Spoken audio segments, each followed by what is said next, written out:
Good afternoon. I want to thank everyone for joining us as we have this very important discussion on institutionalized racism and implicit bias. We're trying to build a better Tallahassee here, so it's great to see so many people out here in the audience today. I'm Courtney Atkins, Executive Director of Whole Child Leon.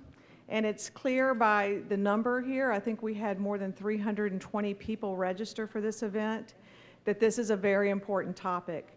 It's also wonderful to see so many state and local officials in the audience. We need your leadership to make room for change, and we appreciate you being here.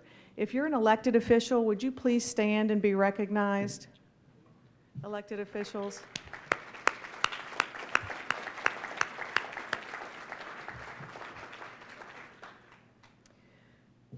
Thanks to the wonderful partners in this room, our community was not only able to secure our speaker today, but to secure this large space so that so many members from the community could be present today. Before I introduce our speaker, a lot of you in the audience might wonder, why this conversation and why now? In May, the community hosted our 5th annual Summit on Children. And we had this wonderful speaker that the attendees in the audience could not get enough of. Everyone asked for her to come back, and they wanted her to come back and not just spend 20 minutes on this subject, but to spend more time on this subject. We had a training this morning with law enforcement. So all law enforcement in our community, from the FSU, TCC, the sheriffs, police, were here to participate in this training, and now we're going to have a community conversation with all of you. So, our speaker today serves as the Chief Innovation Officer for the Children's Services Council of Broward County. She's been with the organization over 12 years, leading efforts to partner and collaborate on improving programs and systems of care, including the advancement of racial and equity so young people and their families can thrive. She holds 2 doctorates, one in adult education and human resource development from the Florida International University in Miami. And she also teaches there. She teaches organizational and community strategic planning. Ladies and gentlemen, it's my distinct honor to introduce Dr. Sue Gallagher.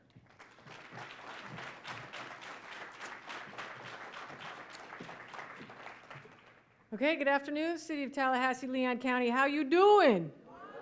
All right. So I am so excited to be invited back. That doesn't always happen because I facilitate brave conversations that people don't always want to participate in. But you all brought me back en masse. We had hundreds of people here. I am so excited. And so, I was reading up on some things happening here, and I learned that you are home to the poorest zip code in Florida.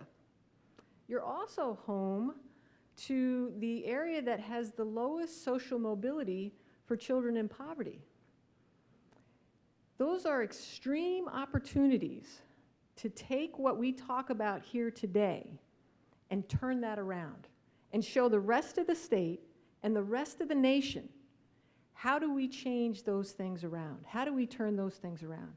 And it's my belief and experience that we do that by having the hard conversation around racism and not just talking about it, but leaving here and doing something different. So as much as I'm going to talk today about what is racism, what's the history of racism, what's the structure of racism, how does it show up, what does it look like, I'm also going to spend a good amount of time talking about what do we do. Because we have too many workshops that just spend the whole time talking about the problem.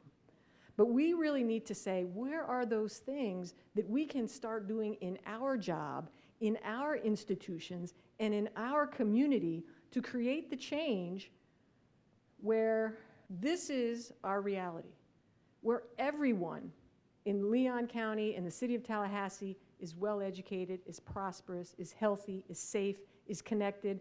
And in this world, we have to be innovative. We have to create things that didn't even exist before. So the invitation today is to take in what is this historical and structural racism, and how does it relate to my work?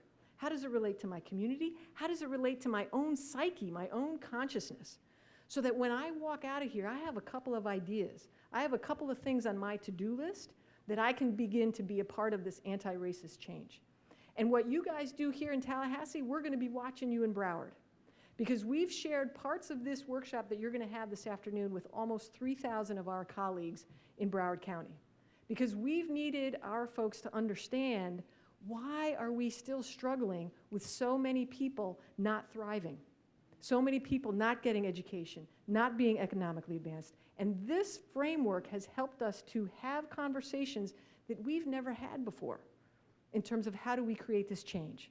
And so I hope you walk away with a couple of things that, one, you see racism in a new light, and two, you identify what are those things that I can do in my sphere of influence. Because we're up against 400 years of racism that has infiltrated every single system, every single experience that we have in the United States. And so it's going to take every single one of us to come forward with our anti-racism behavior and actions. And that's the invitation where we're headed. You guys with me? All right. So we like to start with good news, right? So one of the things that we can celebrate here in Leon County is that your graduation rates have gone up over the last 5 years, right? We've gone from 77% to 93%. And I just want to highlight what I imagine contributed to those increases. The school district and the community probably made some policy changes around how we serve students and probably put some more resources into helping more students graduate. And that's really important when we talk about being anti-racist, is we want to think about policies and we want to think about resources, right? And we're going to get a little bit deeper on there. So another round of applause for your successful improvement in your graduation rates. However, there exists racial disparities in your educational system. 96% of white students graduated. Only 89% of black students graduated. That sort of system outcome is not a result of an individual student or family's decision or behavior. Something in the system is producing this racial disparity. And it's not just what we see in education. We also see it in economics. 34% of black children in Leon County live in poverty, as opposed to only 10% of white children living in poverty. Now the goal is no children should live in poverty in this country, right? But something in our system, something in the water, is producing these systemic results. And so we want to be able to think deeply about that. We also see racial disparities showing up in the criminal justice system, in the juvenile justice system. While blacks are only 32% of the population, they are 81% of the youth arrested in this community. That's a gross disproportionality. And I will share with you that Broward County, over the last 10 years, has gone from 45% of the young people being arrested being black to last year, 75% of young people were black. So this is not a problem that's unique to Leon County. It's not a problem unique to Broward County. It is systemic in our state and in our nation. And the question is, do we have the lens to understand that structure and that system in order to be able to change it? And that's the invitation here today. So before we dive in, I want to kind of ground you in your own understanding of racism so that maybe we can see how we're going to evolve together over the next bit of time to a shared understanding of racism. The most important thing about this work is that we leave here with some common language and some common understanding, because if we were brain surgeons and we were trained in different medical schools, and those medical schools taught us different language about the vessels in the brain and how to cut the skull. That's a really gross image, sorry. But if we had doctors from different schools who didn't have a shared language, would you go to that hospital and have your brain surgery? No. So how can we address racism if we all got a different idea about it, if we all have different language about it? So what we really want to do is come to some common language and common understanding about what is racism, so that when we sit at the decision-making tables and we come up with solutions, that we all have that shared understanding. And that's the opportunity that we have here this afternoon. So I want you to take a minute, talk with one of your neighbors, and say, this is what I think racism is. You got 2 minutes. 2 minutes. So just talk to your neighbor and say, what do you think racism is?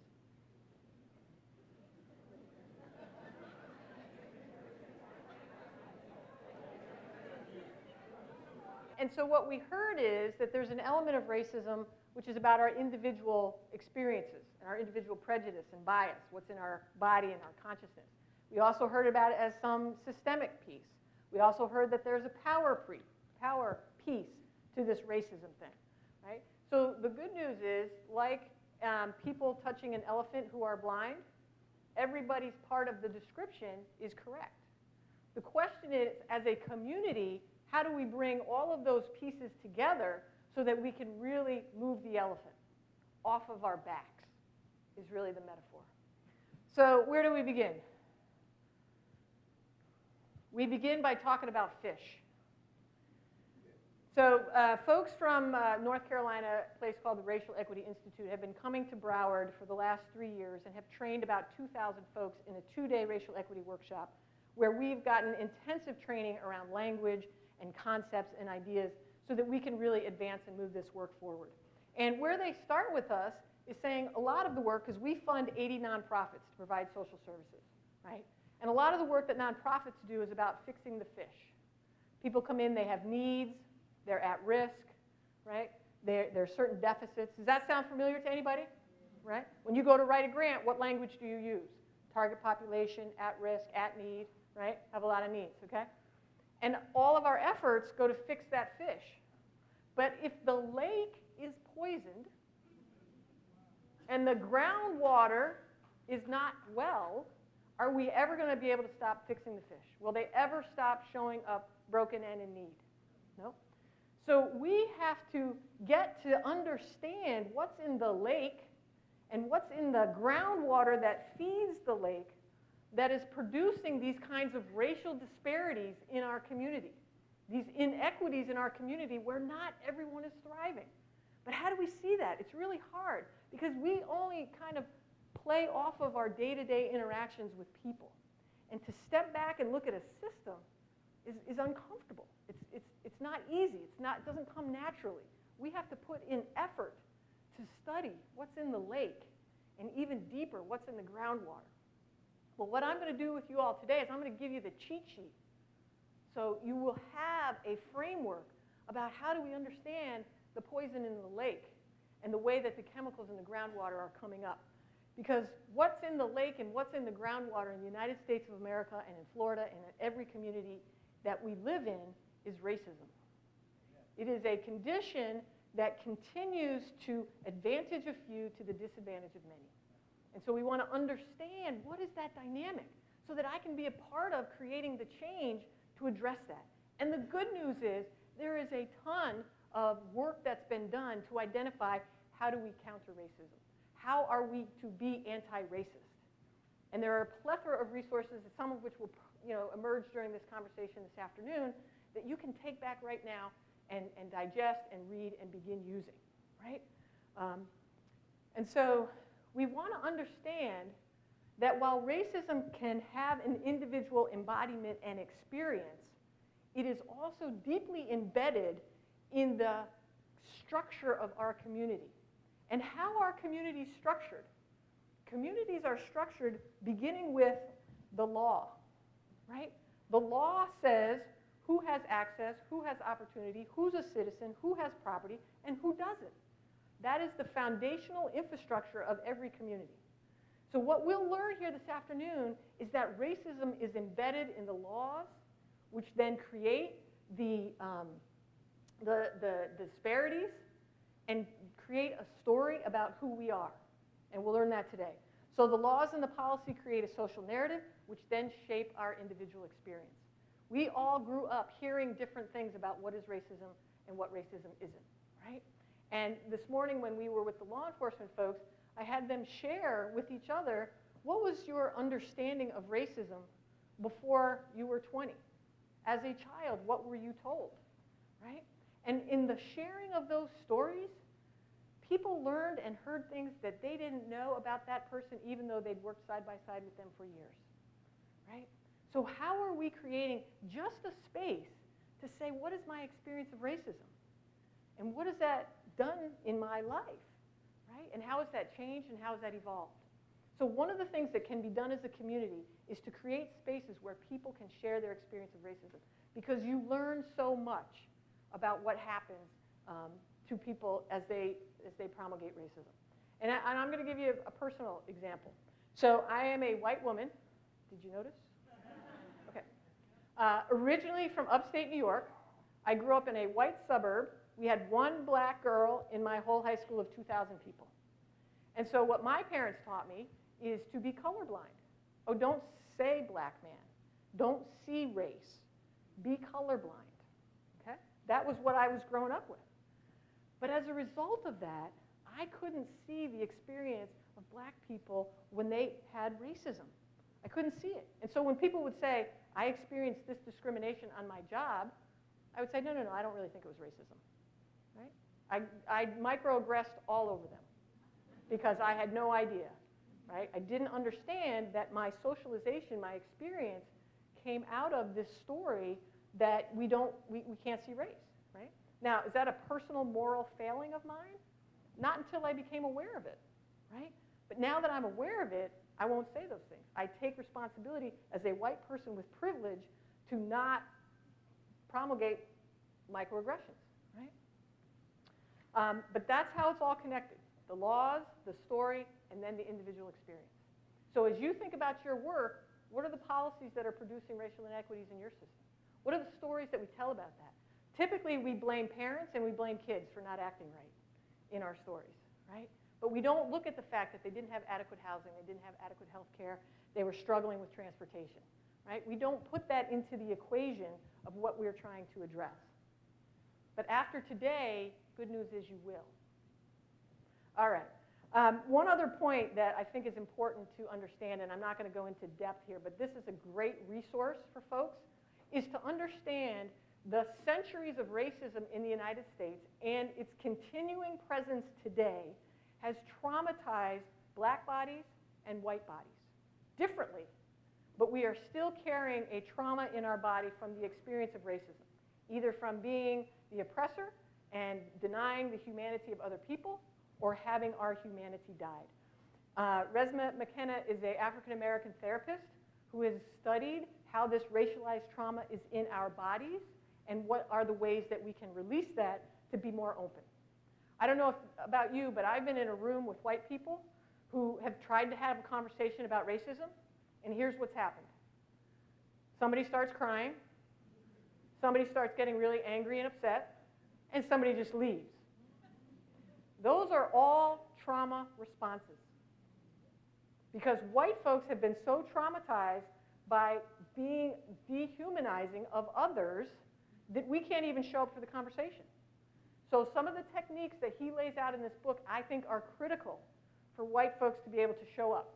It also does a lot of good work around the racialized trauma in black bodies, right? And how all of these terrible things that have been happening have shown up in their lives. And when we get to some solutions, we're going to talk about how do we kind of get through some of that kind of thing. But recognize that dealing with racism is not just an intellectual knowledge, because we have a lot of really smart people. But it's something in our emotional and communal experience that has not been addressed that keeps us stuck in this system of racism.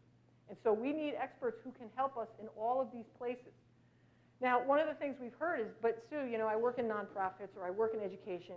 We don't necessarily have a trauma therapist, or we don't necessarily have a historian, or we don't necessarily have someone who can see where racism is showing up. And what I would say to them is, put the resources in and get them. Because if we're going to show up differently, we need to set the table with different players who have a lens, who can help us access these kinds of solutions in our community. Any questions so far? All right, there you go. Thank you. That'll only be $5. Okay. All right. So one of the things that often happens when we think about racism is we think about people who are bigoted, who hate, who have a bad attitude, who just don't treat people right. We have to enhance and enrich our understanding of racism to understand it's a historical dynamic that is still showing up today, that is a structural dynamic that influences every single system in our community, from law enforcement to education to healthcare to employment, every single system, right? And if we're not looking at it, we're complicit. If we're not dealing with it, we're part of the problem. It's institutional. It's in our organizations, right? In ways that we have not stopped to take a look at and observe, and I'm going to give you some some templates today to really look at what does institutional racism look like. And it is interpersonal. This historical and structural and organizational context does impact how we interact with each other, right? It does show up in terms of how we make decisions, how we interact with people. We are not isolated. We are all connected, always, right? And so we're always getting this kind of information to shape our responses. And then it's also in our individual consciousness, right? Part of the title today was about implicit racial bias. Implicit racial bias is that subconscious, instantaneous decision about what I'm going to do with this person in front of me based on my prejudice, right? And based on my positional power, okay? And so we're going to kind of do that. But when we talk about racism, we're talking about all of these levels and all of these places. And the question is, as community leaders, where are we looking at and exploring and understanding? This isn't about we have the final answer to solve racism. If somebody had that, they would have done it. This is about learning together as a community to take the best knowledge and the best practices and bring them to our community so that we can get better where everyone can then thrive. That's the invitation. All right, so any history buffs in the room? Okay, only a few folks. So what that means then is I'm going to have to take my history presentation and do 400 years of racism in 4 minutes, because none of the rest of you will be like, "Nyeh," glazed over, all right? But when we study the history of racism, there are some themes that show up every time it comes up. And our responsibility as community leaders is to understand what is that structure set up in history and how is it still showing up today, and then what are the things that I can do about it. That's our responsibility as community leaders. So let's start. 1674, 76, colony of Virginia, which was owned by a corporation out of England, important economic fact, had a frontier plantation owner, Nathaniel Bacon, who was tired of the Indians raiding his property and trying to reclaim their land. So he went to the governor of the Virginia colony, Governor Berkeley, and said, "You need to help us push the Indians out." The governor said, "Nope, I'm having a very prosperous fur trade with the Indians. I don't want to mess that up." So Nathaniel Bacon, who was a white plantation owner, went back and gathered up landless whites who worked on the property, indentured whites, indentured blacks, black slaves. At that time, there was no codified slavery, and brought that whole group together, which was way more than what Governor Berkeley had, and initiated Bacon's Rebellion. Did he win? No. Got crushed, right? Because they brought in reinforcements from England and they crushed it. But here's the genesis and the origin of the structure of slavery in the United States. Governor Berkeley saw two things.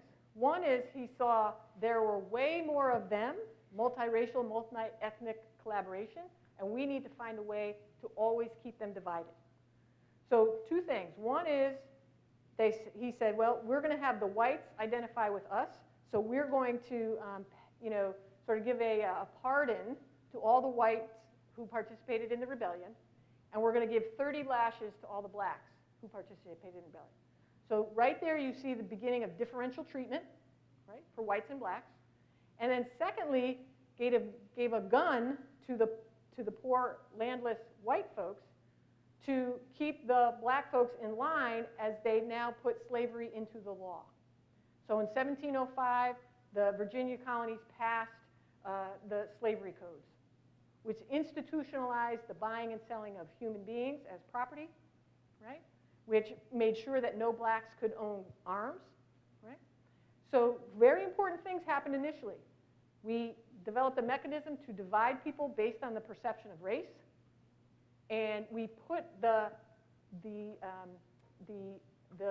racism into the law so that it protected the interests of the economic and political elite. Okay? And so the violence that maintained that structure was slavery. Families ripped apart, people killed, people injured, just a horrifying, terrifying experience. And so that lasted for 200 years. And I always ask myself, well, how could these human beings, these political and economic ruling class human beings sleep at night, knowing the terror that they're promulgating on others. And the way they were able to sleep at night was because the social narrative, the story, was that blacks aren't human. So I get a pass. I'm not treating other human beings badly. Blacks aren't human. So racism comes with a law, it comes with violence, it comes with a social narrative, right? And it's serving the economic and political interests of a few. But we knew, many of us at that time, for 200 years knew that that social arrangement was not okay. So we had 200 years of protest and resistance, right? Where we said this is just not an acceptable social arrangement. This is not how we want to be a country. And that led to the Civil War. And what happened in the Civil War? Passed the 13th, 14th Amendment, 13th, 14th, 15th Amendment to the Constitution. We ended slavery, we gave citizen rights to blacks, and we gave voting rights, right? So yay, victory. But what happened? Immediately following that victory, political and economic elites, particularly in the South, passed the Black Codes. And what were the Black Codes? The Black Codes were laws that kept the races separate because white race was superior, black race was inferior, and so they need to be separate so as not to contaminate the white race. Right? But also those laws generated a lot of cheap labor. Because remember, it's transitioning from a slavery economy to now this other economy where it has to be very low wages in order for people to still make money. So after the Civil War, new laws were passed, Jim Crow laws, that mandated segregation in every aspect of life. What was the violence to maintain Jim Crow laws in the United States? Lynching. And I just read that Leon County had the highest per capita rate of lynching from 1900 to 1920 anywhere in the United States. So there's a virulent history of racism in this community that has not been addressed. And I can say that because we had a lynching in Broward County. Reuben Stacy, 1935, was a black man who was hung. And a picture of him was taken with two white girls looking on his hanging body as if it were entertainment. That picture was used to fuel anti-lynching laws. Right? That's in our history. How have we reconciled with that? How have we listened to it? How have we understood how it continues to show up? And every community that we've shared this kind of training with is the same question. You've had lynching in your community. You've had Jim Crow in your community. How are you actively recovering from that? And then the message, the social narrative of how we sleep at night is because black people should be separate. Blacks should be separate. And that's just, I'm okay with that, right? So you've got the laws, you've got the violence, you've got the social narrative, and it serves political and economic interests. You seeing the pattern? All right. So like a virus, once we think, hang on, sir, once we think that we have addressed the most severe forms of racism, slavery, Jim Crow, right, that we're good. So from the Civil War to the Civil Rights, 100 years, people said we still didn't get it right. And they passed the Civil Rights legislation in 1964. And so victory, right? We've ended Jim Crow, we've ended segregation, we've ended discrimination. We celebrating? No one's celebrating. Because the economic and political leaders of the time did not concede their economic and political power. They just morphed the version of racism to be race neutral. So now all of the laws written nowhere say we're going to discriminate against black people. Nowhere does it say we're going to segregate. But the consequence and the outcomes of those laws was that very thing, right? And there's also a really powerful connection. So race neutral, you can't see color in the law, but it's still discriminating against people of color in its consequence. I was raised to be colorblind because the narrative at the time was I can't see race. And if I can't see race, I can't see how these laws are affecting disproportionately people of color, right? And so what's the violence today that keeps this system, this version of racism, race-neutral racism in place? Mass incarceration. Because it is a fear that runs through the black community and shows up in our prisons. It is so disheartening as a U.S. citizen to learn that the United States has the highest rate of incarceration of any developed country in the world. Right? That's just not okay. Because we know there are other solutions and other strategies to be able to address some of those kinds of things. And so what's the message that comes with race-neutral racism that started in the 60s? Right? And this is very difficult for me to hear as someone who's worked in nonprofits my whole life, as well as government in the last few years, that we think that we're going to make the fix because black behavior is wrong. If only black folks would act right, we'd solve this problem. But let's dig a little deeper. Why are we seeing the behaviors that we're seeing from black folks? Because they haven't had housing loans access. They've got poorer quality schools in their neighborhood. They don't have high quality health care. They don't have access to political power and decision making. We're going to act differently because we have very different starting places, very different conditions.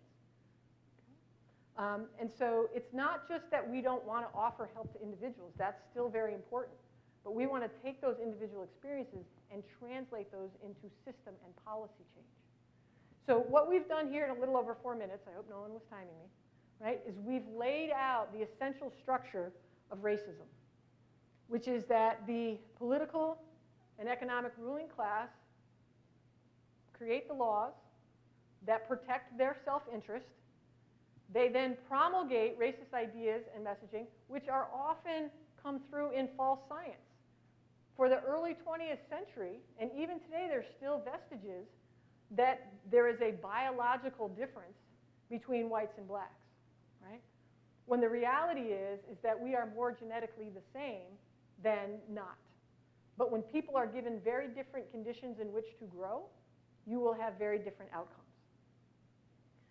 And then the last result of this structure of the laws and the policies and the practices, this idea about who we are to each other, is individual ignorance and hate.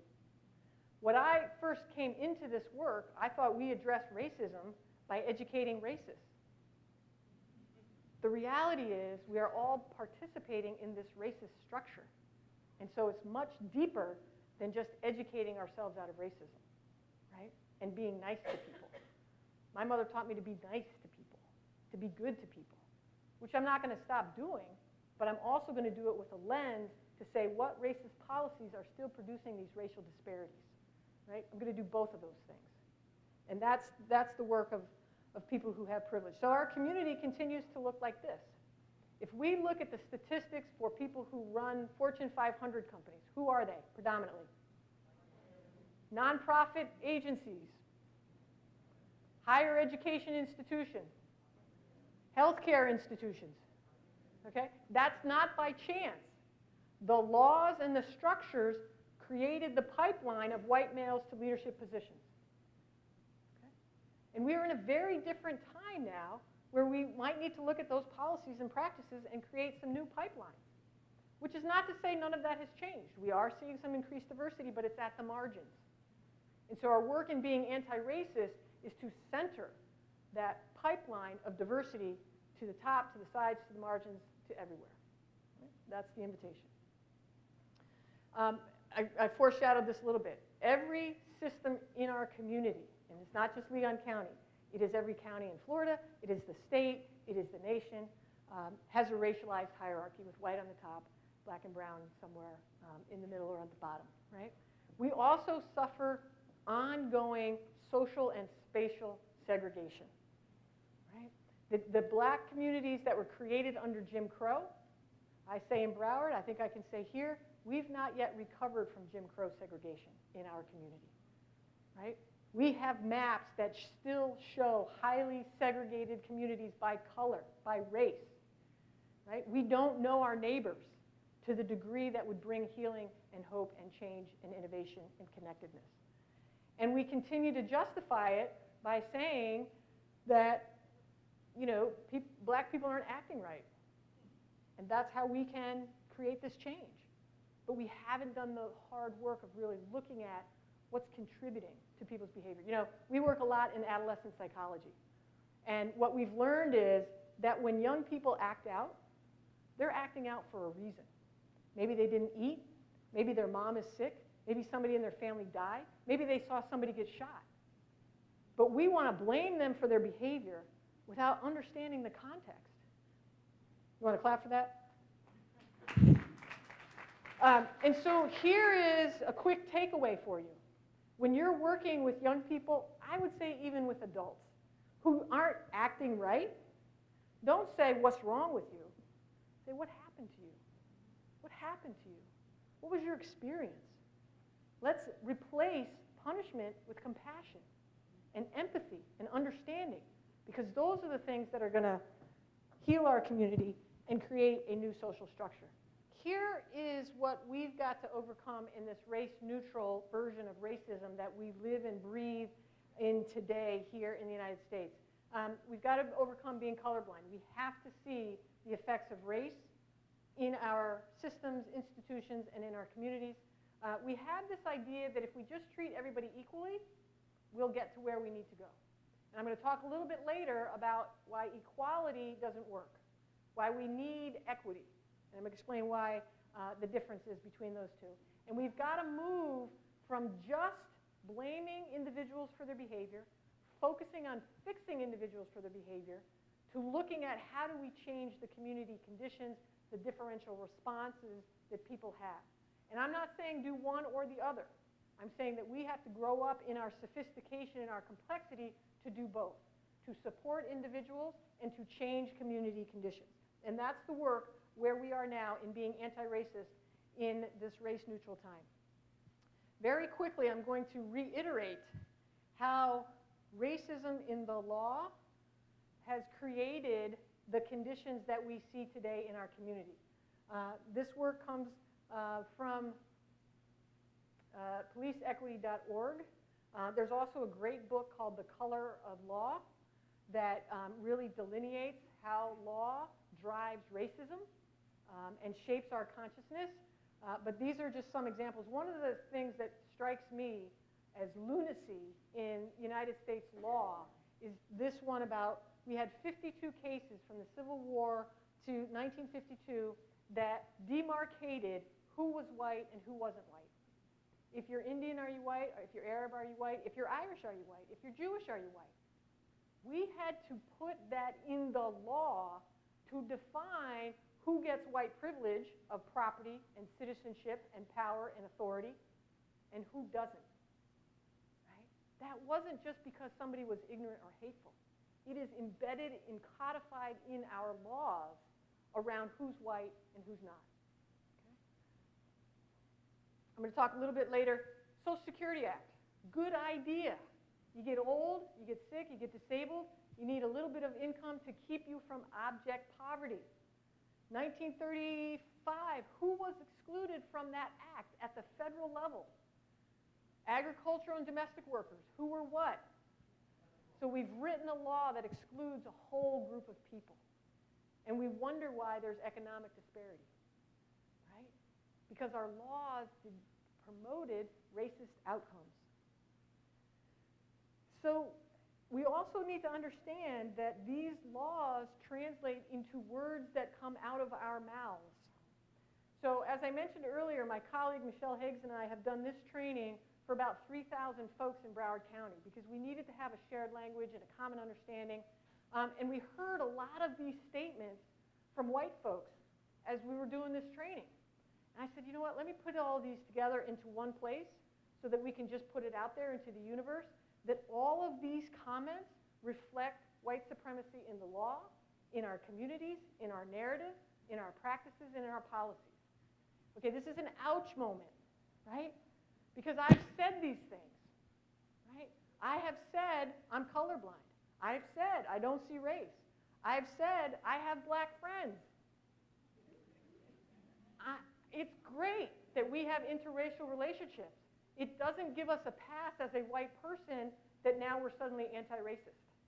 It just says we have black friends. And I would challenge myself, because in some of my black friendships, they would only let me go so far. Because they knew I didn't understand their experience. Because I was what? Colorblind. Right? And it wasn't until I got this analysis and I understood and was open to really understand how racism was hurting people that my friendships with black folks changed, right? It's a different kind of positionality. You know, things like racism is perpetuated by bad people. We've talked about that a little bit. We've talked about, you know, if only black people would act right. Here's another really tough one for me. This idea of the white savior. So we work in child welfare. You know, we work with kids who are going to be dropping out of school. And when we show up, because nonprofits are predominantly, and teachers, predominantly white women, right? That's just the truth of it. And there's actually some research in the early 20th century, white women got their power in the nonprofit and education sectors.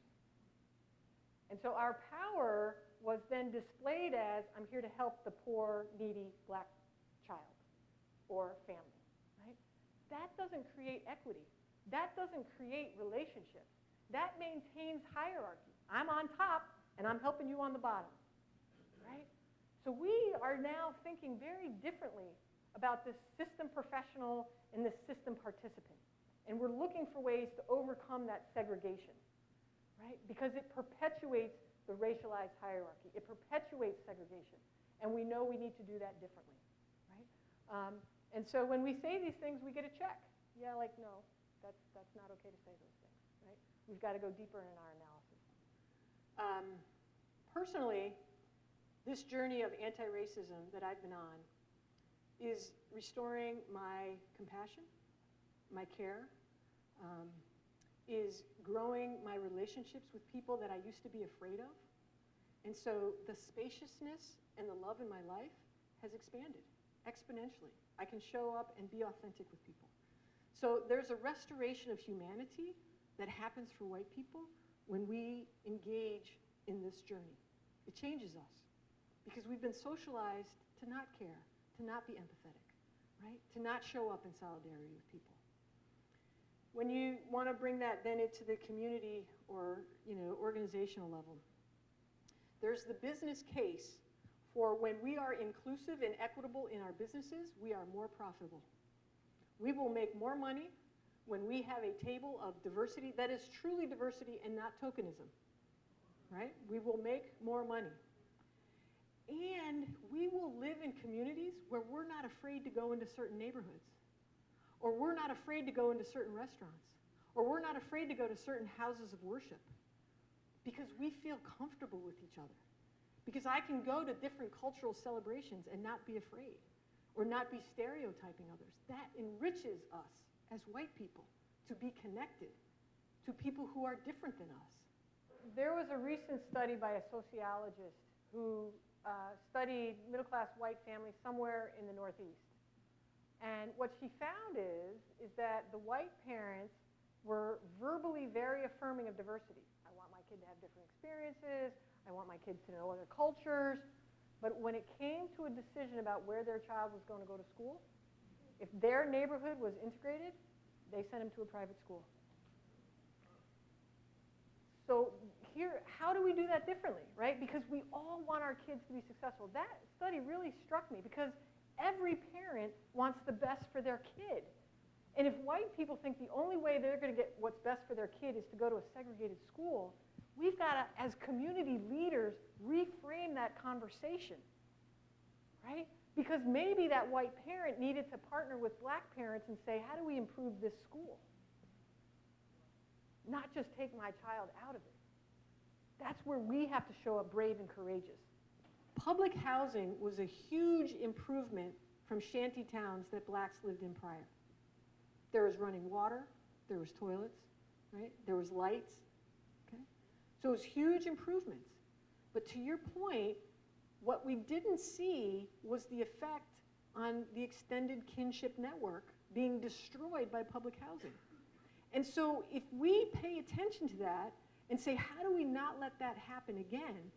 Every time we go to create a new policy or put money into a new initiative, how are we setting up a feedback structure that allows those families to tell us about, well, the fact that grandma's not here anymore is hurting me. I can't work. I can't go get my health care, right?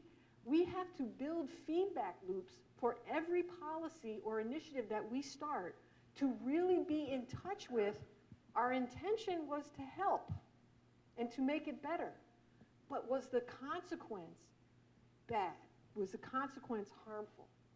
But the only way we're going to know that is to overcome the segregation of our jobs and our communities, to have those conversations, to hear those things regularly and say, well, maybe we need to change the policy around public housing and allow extended families, right? But policymakers didn't hear that until it was too late. And so when you think about initiatives that you're starting in Leon County, marry every single one of those policy changes and initiatives to a community feedback and advisory board, right? So that you got instantaneous feedback about what's the effect of this, right? And not just jamming through your policy because you thought it was a great idea and you're getting lots of publicity for it. So I'm going to briefly run through some more history, then we're going to watch a video so you can rest from me. Just to remind you, racism is structural. It's in the laws, it's in the policies, it's in who gets the money, who doesn't get the money, and then that shows up in our attitudes and behaviors. We this morning, as Courtney mentioned, did a workshop with law enforcement here and talked about the history of policing to help us understand current dynamics in law enforcement. And so we talked about the fact that in the 1700s and the early 1800s, that law enforcement in the north just looked like community members doing a watch to make sure that the Indians didn't attack, that the British didn't come, and that there was no disorderly conduct. Right? It was just sort of a random thing. They would pay people to be on watch in the neighborhood. In the 1830s, that evolved into municipal city departments that were under the rule of the political and economic bosses. In the South, policing started with slave patrols.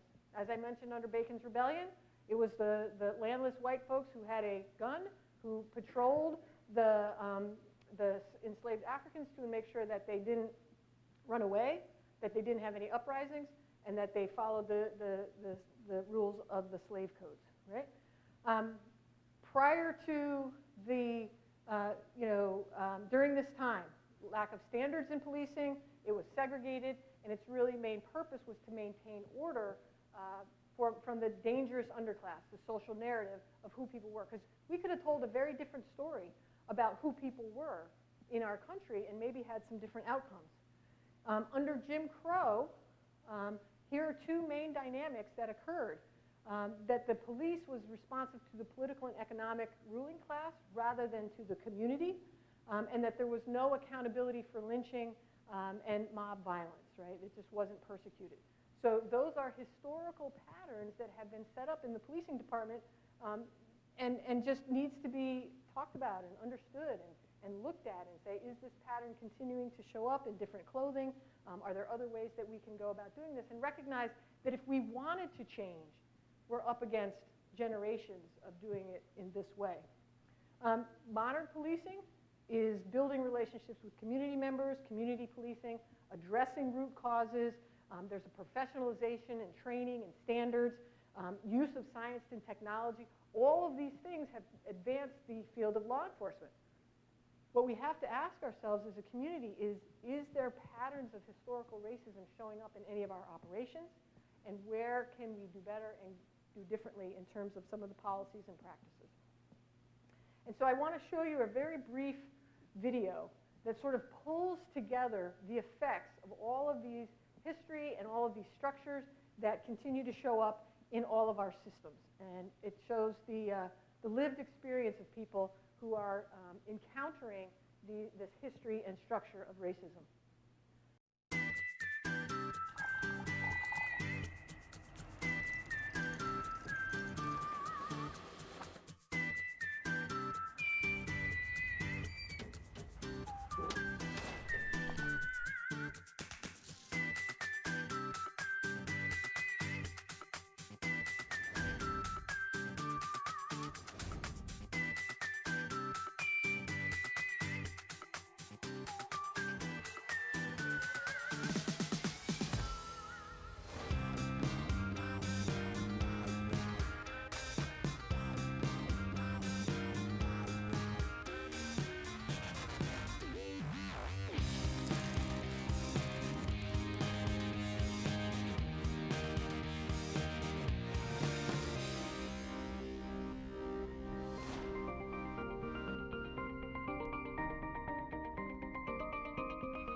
So many of us who are white are segregated from the reality of the racist oppression that people experience in every single system in our community.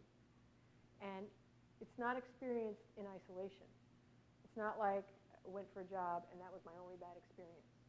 But you have discrimination at the job, you have it in the healthcare, you have it in law enforcement, you have it in education, and all of that is cumulative, right? And have we accounted for that in how we are creating community structures? This is not just a Don Quixote quest at the windmill, but there are evidence-based research practices, whether it's in mental health or whether it's working with communities, that we just have to have the political will to bring to the table and to resource them.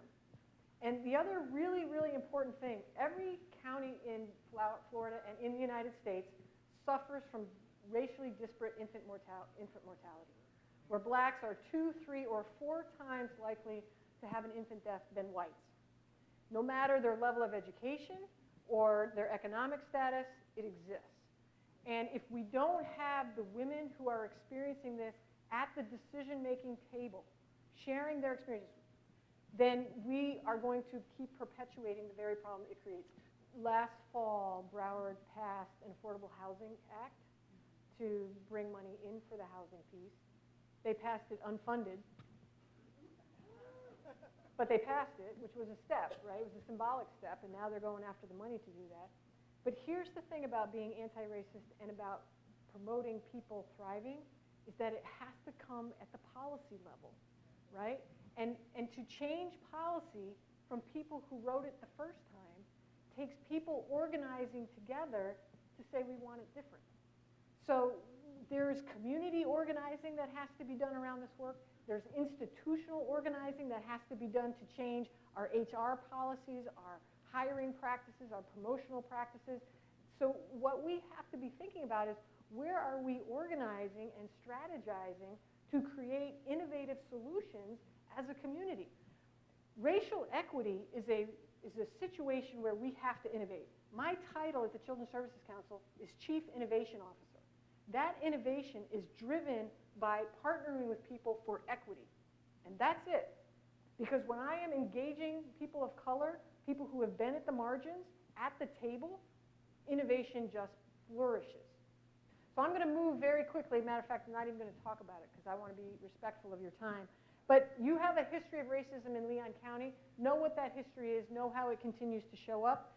You've got the 33204 community that has been tagged as the poorest in the state of Florida, that has also been tagged as one of the lowest social mobility in the United States. And let me explain to you very quickly why that is the case. The University of Michigan studied Missouri and showed how systematically racial segregation leads to concentrated pockets of poverty. That there is a one-to-one relationship that if you live in a racially segregated neighborhood, over time you will lose your tax base, you will lose your home values, you will lose the quality of your education, you will be segregated from political power and decision making, and that results in concentrated poverty. Concentrated poverty means that no one in your social network has $100 to help you with that emergency that happens, right? And so you are stuck in that. And that comes out of this long history of racial segregation. So as you will be working to change that statistic for this part of your community, keep in mind the role of racism and how it has sustained that status for so long, because that will be an important lens for you to be able to ameliorate the problem. And so you can see how this structure then has resulted in this economic reality. I'm going to actually skip the information about implicit bias because there's a lot of really good folks who have done a lot of work around implicit bias. The key point is that implicit bias is connected to these laws and the structure and the racialized hierarchy and the segregation, because we can't get into a different place if we're so segregated and we don't know each other. And what I want to get to is that I want to spend the last 15 minutes or so just highlighting a few more solutions, because this has to be a hopeful conversation. that yes, we're up against 400 years, yes, we're up against a power structure that's deeply embedded in their own self-interest, but we are a community that together can rise and create the conditions that we want to see. So there's lots of really good research about the implicit bias stuff, but as I say, I want to kind of get into the solution stuff.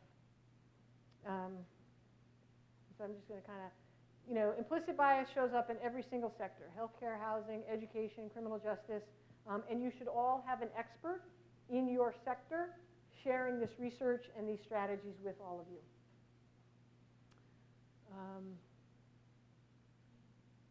All right.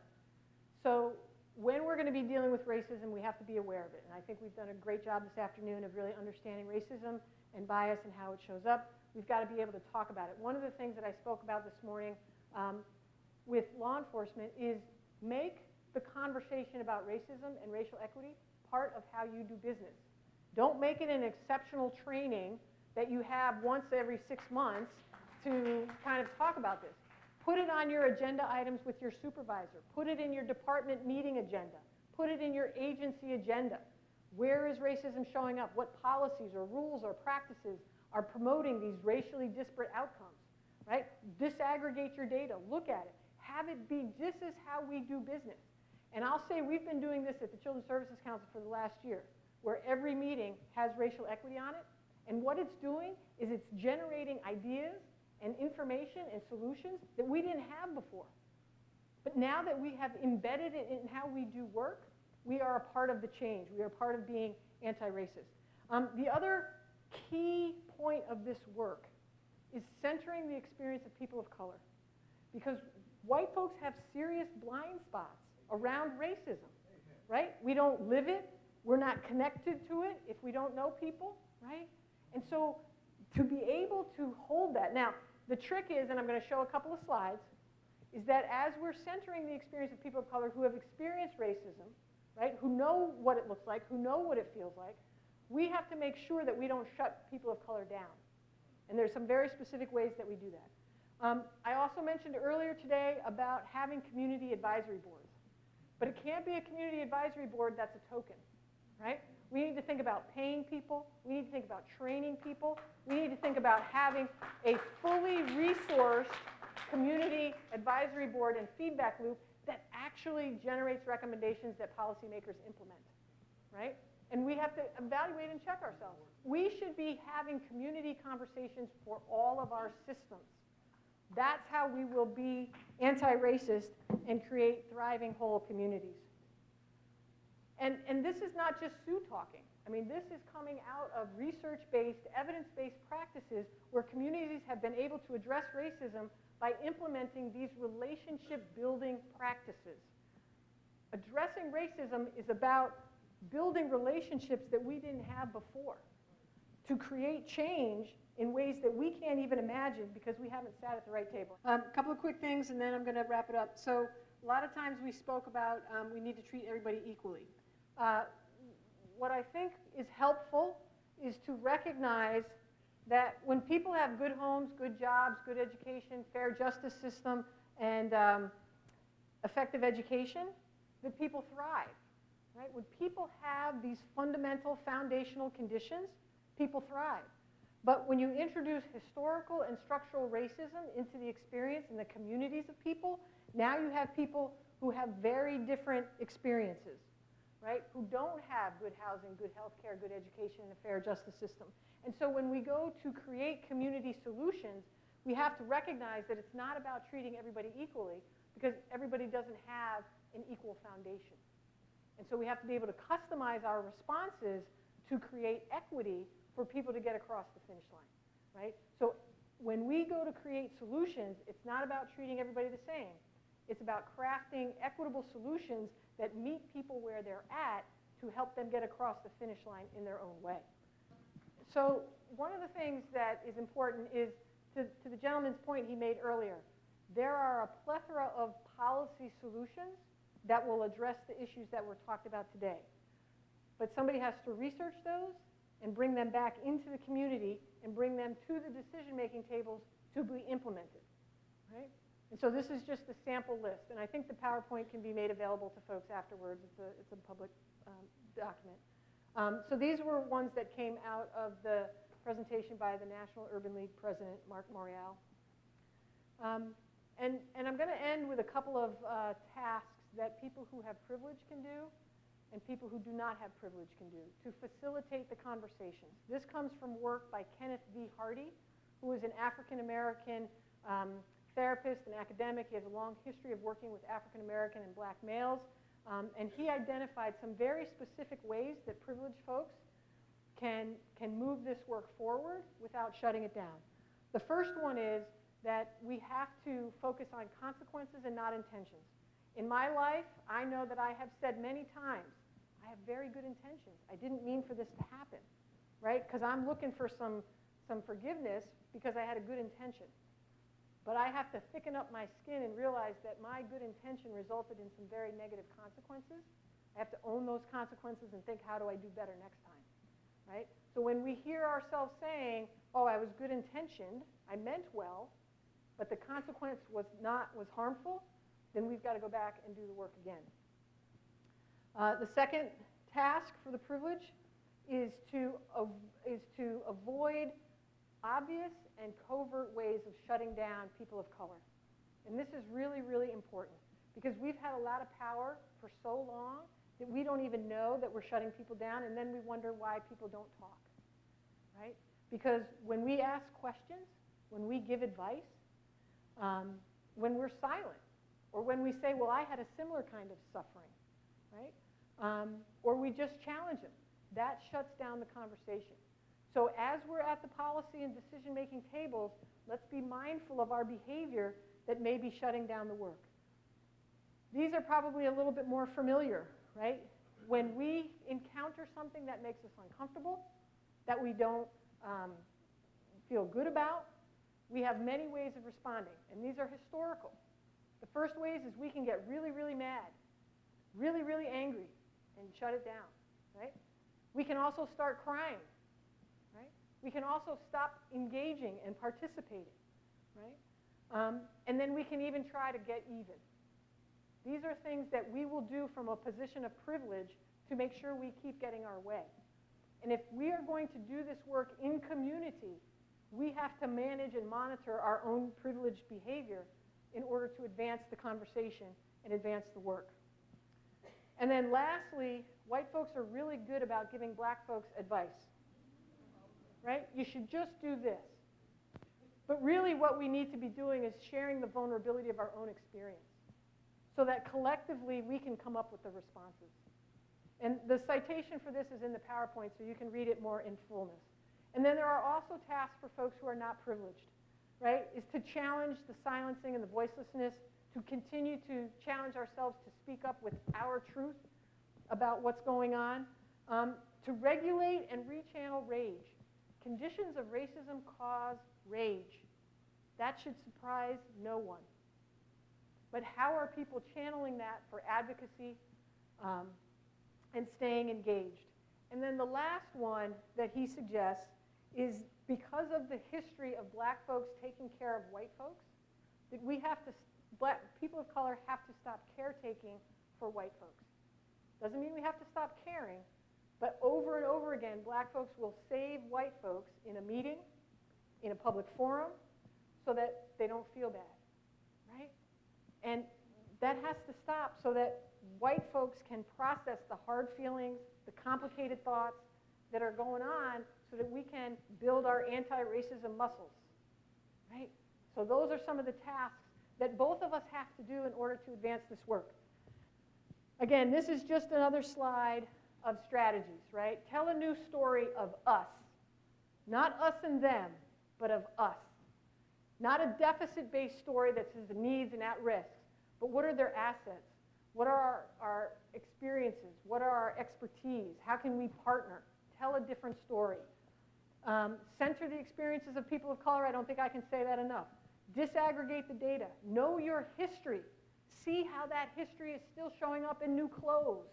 That's what racism does. It transforms and it mutates itself to maintain that political and economic structure. Identify institutional racism. 2 questions. Where are we following all the rules and people are still being hurt? And where is there inaction in the face of need? Just take those 2 questions back to your job and you will start unearthing institutional racism. And then use research. We don't have to do this on our own. We don't have to figure it out from scratch. The solutions, the research, the information, the strategies are there. We just have to make space in our institutions and in our lives to bring that to fruition. A great book for the business community, a group out of New York called FSG, wrote a paper. I want to say white paper, no. A paper, sorry, I'm trying, it's hard. Wrote a paper called Reckoning, Repair, and Change, how businesses can incorporate a racial equity lens into their work to be more profitable at the end of the day. And one of the things that I loved about this report is that it starts out by saying, what's the history of racism in my organization and in my field, so that I can begin to make sure it's not showing up again. And then how do I repair that? And then how do we co-create change? So some really exciting ways to be addressing this kind of work. We here in Broward, our anchor institutions are meeting monthly. The County Human Services Department, the Children's Services Council, the Department of Health, the Child Protective Investigators, we meet monthly to talk about how are you dealing with racism in your organization, how are you dealing with it in the community, and how we can advance it. So just as a model for you all to think about, where are you having your anchor institutions talking about racism internally and externally? So that at the end of the day, this is what we create for all of us. A prosperous, healthy, well-educated, safe, interconnected City of Tallahassee and Leon County. Thank you very much for your time.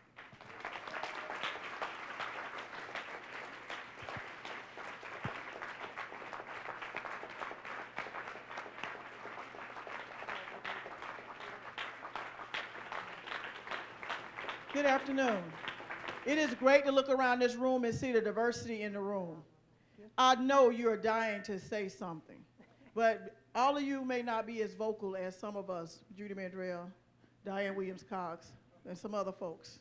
So you got to understand, in our culture, we were taught to stand up and speak out. That may not have been everybody's culture. But I'm glad the question came about, how do we continue this conversation? We've gotten some great insight today. We cannot leave it in this room. We've got to have some next steps. If we're serious about moving the needle on racism, implicit biasness, poverty, a lot of things. And I believe we are serious, because you've given up a couple of hours this afternoon because you care and because you want to do better. We all want to do better. We are Tallahassee proud, and we are Tallahassee strong. But we can be prouder and we can be stronger. We agree on that? I can't hear you. So if you have a space where we can meet, I don't know if 300 people will come to the next one or not, but let's hope that they will or more. So let's have a space that size. And if you can help host something, please let us know and we will get it out there. Courtney, thank you. We appreciate your work. Thank you, Commissioner. Let's give it up for Sue Gallagher one more time, you all, for helping us through this difficult conversation. Thank you, Sue. I am going to turn the mic over to Holly McPhail, who's been helping with communications. Holly's going to tell you a little bit of how you can receive these materials from Sue, evaluate this whole program, and tell us what you want to hear next. So I'm going to hand the mic to Holly. Sure. Thanks, guys. I'm Holly McPhail. She kind of took my words. I was going to say, hey, we're recording. If you want the link to this recording sent directly to your inbox, if you want the slides from today's session sent directly to your inbox, I want you to go onto this link that's up here. I know it's a little fuzzy for those of you in the back. It's bit.ly/WCL092319. That's today's date, if you were curious about the numbers. What that will do is allow you to sign up, and we were going to be able to provide this information to our planning committee. So as the commissioner said, for next steps, if you want to stay involved, if you have that opportunity to host or to be part of that conversation, we're collecting your details and sharing that with the planning committee so that we can keep this conversation rolling. There'll be a couple of questions that it will ask you to evaluate today's session, today's speakers, and how to stay involved. And by signing up on that list, you'll also be the first to hear about the date of the next Community Summit on Children in May 2020. And with that, I would just like to once again thank the entire planning committee. This was amazing to serve you guys and to be a part of this. And once again, to Sue Gallagher, thank you.